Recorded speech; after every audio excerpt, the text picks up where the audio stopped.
World undefeated commander Khalid बिन वलीद के दुनिया का सबसे ग्रेटेस्ट जनरल समझा जाता है। नेपोलियन, अलेक्जेंडर द ग्रेट और जूलियस सीसार जिंदगी में कभी ना कोई जंग जरूर हार चुके, लेकिन खालिद बिन वलीद दुनिया के वाहिद जनरल थे जो अपनी पूरी जिंदगी में कोई भी जंग नहीं हारे थे। और यह सिर्फ मुसलमान नहीं बल्कि पूरी दुनिया मानती है।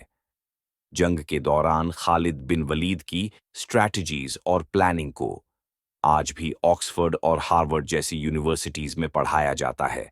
लेकिन खालिद बिन वलीद की जंगों में आखिर ऐसी क्या खास बात थी? आज 1400 साल बाद भी पूरी दुनिया उन्हें याद करती है। Let's find out.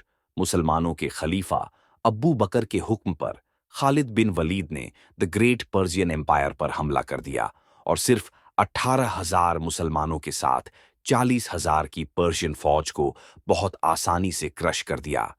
इस जीत के बाद मुसलमान पहली दफा अरब से बाहर निकलकर एक ग्लोबल पावर बनने की तरफ जाने लगे, क्योंकि अब मुसलमानों ने अरब से बाहर पर्शियन एम्पायर के बहुत इंपॉर्टेंट प्रोविंस कुवैत को फतेह कर लिया था। जैसे ही ईरान की बादशाह को पता चला कि मुसलमान ने उनकी फौज को बहुत आसानी से हरा दिया है, तो उन्होंने एक नई 40,000 की फौज खालिद बिन वलीद की तरफ रवाना की। लेकिन खालिद बिन वलीद ने कुवैत फतेह करते ही डायरेक्टली अपने स्पाइस जासूसों को पूरे इलाके में फैला दिया था, ताकि हर खतरे का उन्हें पहले से पता चल जाए। ये स्पाइस हर तरफ फैल गए और बहुत दूर जाकर उन्होंने देखा कि पर्शियन एम्पायर की 40,000 की फौज बहुत तेजी से मुसलमानों की तरफ बढ़ रही है। तो खालिद बिन वलीद अपनी सारी फौज लेकर उसी फौज की तरफ कुवैत से बाहर उबुला की तरफ जाने लगे।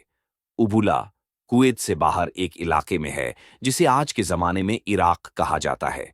एक तरफ मुसलमानों की 17,000 की फौज खड़ी थी और दूसरी तरफ पर्शियन एम्पायर की 40,000 की फौज थी। पर्शियन जनरल सामने आया और खालिद बिन वलीद को चैलेंज किया, लेकिन मुसलमानों की फौज से एक आम सिपाही ने जाकर उसे खत्म कर दिया।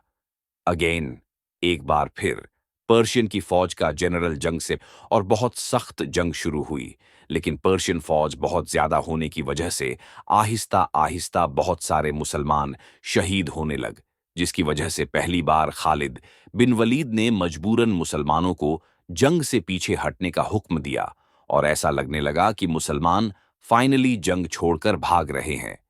ये देखकर पर्शियन फौज जीत की खुशी में बहुत तेजी से मुसलमानों का पीछा करने लगे। पर्शियन फौज मुसलमानों के पीछे इतनी तेजी से आई कि इनके फौज के दो लाइंस एक दूसरे से बहुत दूर हो गईं और मुसलमान बिल्कुल सीधी लाइन में पीछे नहीं आ रहे, बल्कि एक दूसरे से दूर जा रहे हैं।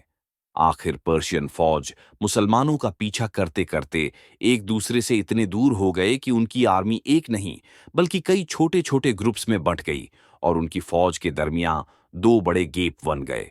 और इसी टाइम का खालिद बिन वलीद इंतजार कर रहे थे। एंड नाउ अचानक खालिद बिन वलीद अपने घुड़सवारों को लेकर इन दो गैप से आगे बढ़े और पर्शियन फौज के सेंटर को घेर लिया और आहिस्ता आहिस्ता उन्हें क्रश करने लगे और फिर इसी तरह बाकी फौज को भी क्रश कर दिया। आगे देखने के लिए पार्ट 2 का वेट करें।